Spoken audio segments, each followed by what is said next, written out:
país nos acostumbramos a que mucho se denuncie, pero a tener pocas sentencias en firme, a que las denuncias se realicen en distintos espacios y no precisamente ante la función judicial, y a no tener sentencias en firme. Por eso, cuando lo de Jorge Glass llamó tanto la atención que César Montúfar se presentara como acusador particular, y resulta que ahora Unidad Popular pide que se formulen cargos contra Rafael Correa por el caso Arroz Verde. Giovanni Atariguana, director nacional de Unidad Popular, buenos días. ¿Ustedes van a ser denunciantes particulares?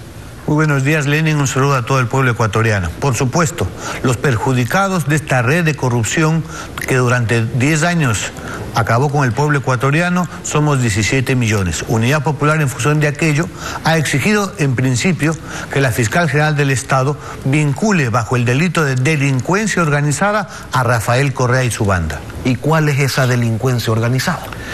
Para que el pueblo ecuatoriano tenga absolutamente claro, el artículo 369 del Código Integral Penal define que la delincuencia organizada es cuando un grupo de personas se ponen de acuerdo para cometer varios delitos en beneficio propio de manera permanente. Eso es precisamente lo que ha ocurrido en el caso de Rafael Correa y su banda. Para que veamos cuál es efectivamente el esquema de esta delincuencia organizada. Al más alto nivel de la dirección del Estado, empezando por la Presidencia de la República, había un capo, un mando, quien tenía el poder, quien tomaba las decisiones, quien negoció, por ejemplo, con Lula da Silva el retorno de Odebrecht al Ecuador luego de haber incumplido precisamente las leyes, quien determinó, por ejemplo, que en un segundo espacio Jorge Glass sea el responsable de los sectores estratégicos, que puedan negociar con las empresas extranjeras negocios por cerca de 7.000 millones de dólares. Estamos hablando de Odebrecht, Sinohydro, entre otras. Un grupo de ministros de Estado que eran los encargados de contactar y concretar los aportes, las coimas, frutos precisamente del soborno a estas empresas. Hay que recordar que esas coimas salían del propio pueblo ecuatoriano en los sobreprecios en esos multimillonarios contratos. Y por supuesto, un grupo operativo donde estaba la señora Pamela Martínez, que no hay que olvidar que era asesora particular del presidente de la República, que funcionaba como contadora, quien disponía los pagos, y algunos recaudadores, como el propio señor Pedro Espinosa, que luego en otro ámbito pasó a ser investigador de Odebrecht. Estamos hablando entonces de una estructura organizada plenamente identificada, con roles definidos, que duró 10 años haciendo y deshaciendo efectivamente con los fondos del pueblo ecuatoriano. Eso debe ser castigado. Pero Giovanni, usted dice una estructura organizada plenamente identificada por ustedes, porque en la Fiscalía parece que no lo tienen lo suficientemente claro, tan así que Rafael Correa no ha sido vinculado al proceso. Bueno, yo creo que la Fiscalía debe ir sumando los indicios, que son muchos, las pruebas que se van contrastando en la investigación. Están los cuadernos de la señora Pamela Martínez, que es muy expresa cuando dice de quién recibía las disposiciones, quién tenía la capacidad de generar los acuerdos con Odebrecht, con Sinohydro, con otros sectores empresariales, quién disponía los ministros. Hoy mismo la Fiscalía tiene vinculado a 7 ministros de Estado por distintos delitos: cohecho, concusión, peculado. ¿Pero qué dicen esos apuntes de Pamela Martínez que les permiten a ustedes llegar a esa conclusión, insisto, a la que todavía la Fiscalía no ha llegado? Entendemos que la Fiscalía tiene que llegar a esa conclusión, porque es evidente que tenía el mando de Rafael Correa. No solamente los cuadernos, sino también los correos, también las versiones. Y ahora mismo, cuando hay nuevas filtraciones de la propia Odebrecht respecto al pago de coimas, por cada uno de los casos, cantidades, están a la vista del pueblo ecuatoriano. Y por eso es que reclamamos a la ministra fiscal del Estado que actúe sin temor y sin favor, y efectivamente nos plantee el tema de justicia para el pueblo ecuatoriano. Ahora, estamos ante este escenario de aportes por parte de grandes corporaciones para financiar campañas electorales. El tema está judicializado, cada día aparecen nuevos indicios, más pruebas, pero no se cambia la estructura. El código de la democracia sigue allí. La cama está hecha para que todo se siga manejando de la misma manera.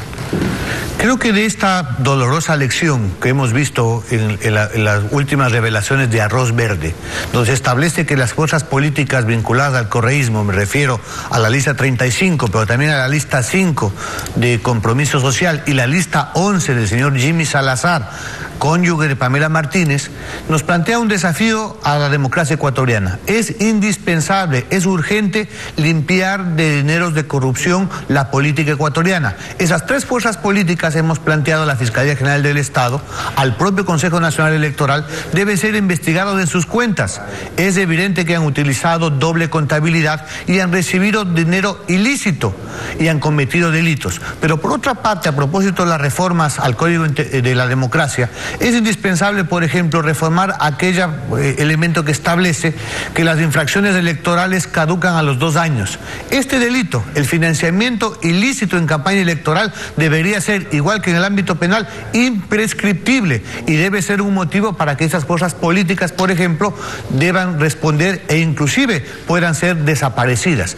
No hay que olvidar que la Contraloría General del Estado en los últimos días hizo público cómo la lista 8 de Avanza recibió aportes ilegales de trabajadores de la Seguridad Social precisamente porque Ramiro González dirigía esa entidad, y que también se estableció en la Contraloría que Richard Espinosa, también director del IES, estableció similares aportes para su grupo al interior de Alianza País. Eso debe cambiar, debemos limpiar la política de la corrupción. Ahora, si se tiene certeza de que las campañas políticas han estado manchadas por la corrupción, se tiene la certeza de que fueron financiadas de forma irregular, ¿por qué cree usted que las organizaciones políticas que tienen la capacidad de tomar acciones y de reformar ese código de la democracia para evitar que estos asuntos continúen siendo moneda de curso legal no lo hacen con la celeridad que el caso amerita? Yo creo que estas organizaciones políticas, las que están representadas en la Asamblea Nacional, tienen un desafío: mostrarle a la población que tienen las manos limpias y que no temen a esas reformas. Nosotros, Comunidad Popular, junto a las organizaciones sociales, vamos a estar atentos y movilizados. Aspiramos que haya estas reformas. Si no, en todo caso, siempre queda la posibilidad de denunciar a quienes, sea por financiamiento ilícito. Hemos visto, Lenin, en la última campaña electoral, campañas multimillonarias de concejales mucho más allá de las presidenciales. Eso no puede ocurrir. Estamos hablando de que empresas como Odebrecht, Sinohydro han puesto asambleístas y presidente. Eso no puede seguir ocurriendo en este país. En función de lo dicho, ¿cómo asegurar que Arroz Verde no terminará siendo una suerte de cortina de humo donde no vamos a encontrar nada de provecho para las minorías? Mire usted, no se recupera nada de lo robado y desde el gobierno ya se está pensando incluso en ver qué impuestos se incrementan. Precisamente el gobierno, en lugar de estar pensando en impuestos, en privatizaciones, debería dar el paso siguiente, es decir, enjuiciar no solamente a los correístas y buscar la ruta del dinero, seguramente en paraísos fiscales, sino también ubicar a las grandes empresas corruptoras como Odebrecht, que hoy se ha demostrado que han participado en jugosos y multimillonarios negociados. Estamos hablando ahora incluso del Metro de Quito, de la Ruta Viva. ¿Es posible recuperar el dinero? Pensamos que sí. Veamos, en noviembre Colombia recuperó 280 millones de Odebrecht. Caso similar en el caso del Perú, en febrero se recuperaron 250 millones. El tema es que no hay decisión política.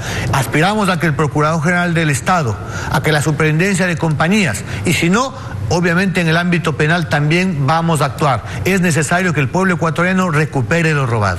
Y por si acaso, ¿usted sabe en qué se halla esta Comisión de Lucha contra la Impunidad que se formó hace poco y que se presentó a los miembros ante la prensa?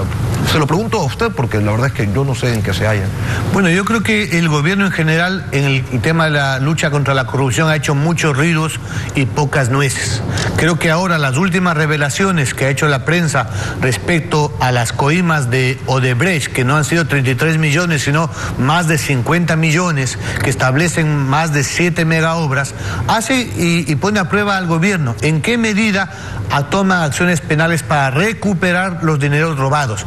Hay empresas que no solamente coimaron, no solamente se hicieron de los contratos, sino que hicieron mal las obras. Ahí está la refinería de Esmeraldas, la famosa repotenciación, más de 1.500 millones de sobreprecio y está mal hecha. Pero adicionalmente, todas estas empresas recibían un servicio completo, evadían impuestos.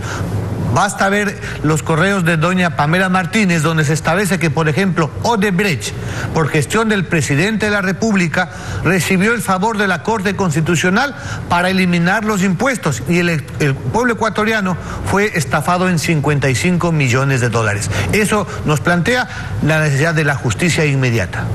Giovanni Atariguana, director de Unidad Popular, gracias por venir a Contacto Directo. Muy amable.